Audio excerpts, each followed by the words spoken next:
అందరికీ నమస్కారం. ప్రధాని మోడీకి వెన్నుపోటు, ప్రధాని సీటుకు ఎసరు. ఈ విషయాలను తెలుసుకునే వీడియో మీరు కంప్లీట్‌గా చూడండి.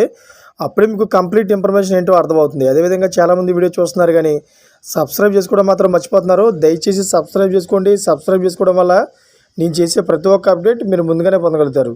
అదేవిధంగా చాలామంది లైక్ చేయడం మర్చిపోతున్నారు. దయచేసి లైక్ చేయండి. లైక్ చేయడం వల్ల ఈ ఇన్ఫర్మేషన్ అనేది మనం చాలామందికి రీచ్ చేసిన వాళ్ళు అవుతాం. ఇంక లేట్ చేయకుండా వీడియోకి వెళ్ళిపోతాం.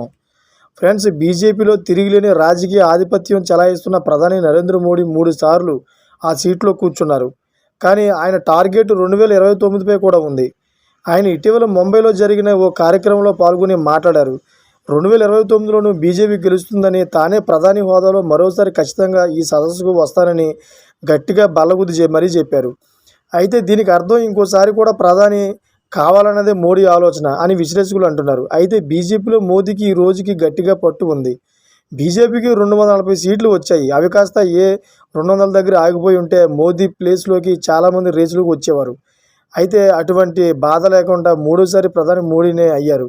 అయితే ఆయన 5 ఏళ్ళు ఈ పదవిలో ఉండగలరా? ప్రతిపక్ష ఇండియా కూటమి నేతలు పదే పదే కేంద్రం పడిపోతుందని ఎందుకు అంటున్నారు అని ఆరోపిస్తున్నారు.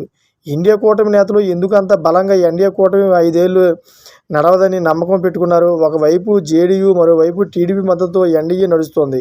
నిజానికి మోడీకి ప్రత్యామ్నాయం ఎవరు అంటే బీజేపీలో చాలా పేర్లు వినిపిస్తున్నాయి. అందులో మొదటి స్థానం నితిన్ గడ్కరీ. ఆయన జాతీయ నాయకుడిగా 3 దశాబ్దాల పాటు ఉన్నారు. అంతేకాదు ఇప్పటికే దశాబ్దన్నర క్రితమే జాతీయ ప్రెసిడెంట్గా కూడా అయ్యారు.